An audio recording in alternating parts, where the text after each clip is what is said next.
Okay, kasi mahilig sila magganto. Inalis na kayo. Araw-araw, tuwing umaga, inaalis ng Diyos ang masamang tao sa iglesia. Nililinis. Sabi nga ni Badong, ano yung Diyos nyo? Madumi? May kalyo? Inaalis daw. Okay, sige na. Go ahead.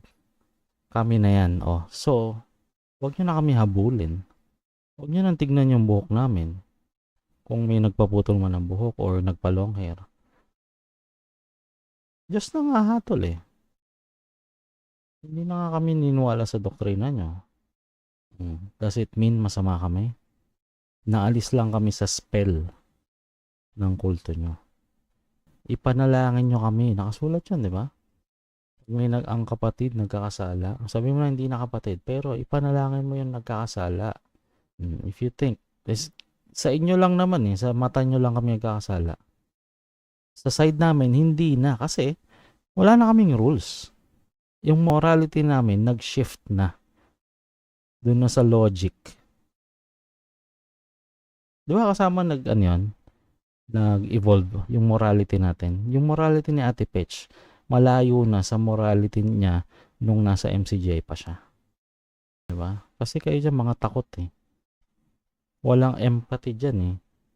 Makita mo yung kapatid. Ay, dumadalo ka ba kapatid? Kayo iglesia ng ng dalo. Attendance. For us, o sa mga Christians pa dito, unchurched, nakaka-worship sila sa Diyos kahit hindi dumadalo sa inyo. Dahil lumawak na yung isip nila. Hindi yun kasiraan for them. Paano nga sila dadalo? Mga pinagagawa ng leaders nyo dyan, iba na.